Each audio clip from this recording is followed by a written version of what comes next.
പ്രബോധന രംഗത്ത് പുത്തനുണർവുമായി ലൗദി ഖുർആൻ masters club അവതരിപ്പിക്കുന്നു രാത്രി സന്ദേശം. എന്നും രാത്രി 9 മണിക്ക് യൂട്യൂബിലൂടെ പ്രസംഗ പരിശീലന കളരിയിലെ പഠിതാക്കൾ നിങ്ങൾക്കായി ഒരുക്കുന്നു. കേൾക്കുക, പ്രബുദ്ധരാവുക, മറ്റുള്ളവരിലേക്ക് എത്തിക്കുക. റഹ്മാൻ റഹീം. അൽഹംദുലില്ലാ വസ്സലാത്തു വസ്സലാമു അലാ റസൂലില്ലാ വഅലാ ആലിഹി വസഹ്ബിഹി അജ്മഈൻ. അമ്മാ ബഅദ്. എൻ്റെ ശബ്ദം ശ്രവിക്കുന്ന മാന്യശ്രോതാക്കളെ, അസ്സലാമു അലൈക്കും വറഹ്മത്തുള്ളാഹി വബറകാതുഹു.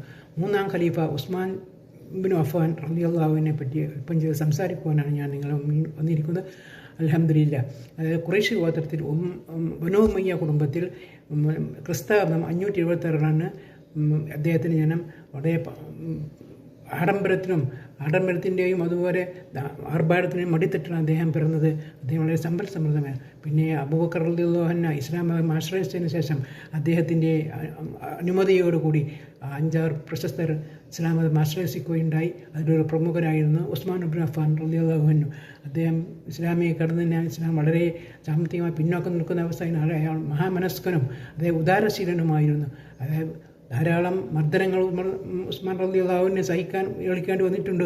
എങ്കിലും ഖുറൈശി പ്രമുഖന്മാരിൽ നിന്നുള്ള ശത്രുക്കളിൽ നിന്ന് മുസ്ലിങ്ങൾക്ക് വളരെ പ്രയാസം അനുഭവപ്പെട്ടപ്പോൾ നബി സല്ലല്ലാഹു അലൈഹി വസല്ലം അബിസീനിയയിലേക്ക് ഹിജ്റ പോകാൻ അനുവാദം കൊടുത്തു. അതിൽ ആദ്യമായി പോയത് ഉസ്മാൻ റളിയല്ലാഹു അൻഹുവും നബി സല്ലല്ലാഹു അലൈഹി പുത്രിയും ഭാര്യയുമായ റുഖിയ ബീവിയും കൂടിയായിരുന്നു. അതിലേക്ക് ആദ്യമായി പോകുമ്പോൾ നബി സല്ലല്ലാഹു അലൈഹി വസല്ലം നോക്കിക്കൊണ്ട് പറഞ്ഞു, ലൂത്ത് നബിക്ക് ശേഷം ആദ്യമായി ഹിജ്റ പോകുന്നവർ ഇവരാണ് എന്ന് പറഞ്ഞു. അങ്ങനെ മദീനയിലേക്ക് ഹിജ്റ പോയി. അപ്പോൾ വെള്ളത്തിന് വളരെ ക്ഷാമമുണ്ടായ സമയത്ത് റോമ കിണർ വാങ്ങുന്നവർക്ക് സ്വർഗമല്ലാതെ മറ്റൊന്നുമില്ല എന്ന് കേൾക്കേണ്ട താമസം ഉസ്മാൻ റളിയല്ലാഹു അൻഹു റോമ ഒരു ജൂതനിൽ നിന്ന് പണം കൊടുത്തു വാങ്ങി അവിടെ വെള്ളത്തിനുള്ള എല്ലാ സൗകര്യങ്ങളും ഏർപ്പെട്ടു. ബാക്കിയിൽ അദ്ദേഹത്തിൻ്റെ സ്വത്തത് ശ്മശാനത്തിലേക്ക് അദ്ദേഹം വഖഫ് ചെയ്യുകയും ചെയ്തു.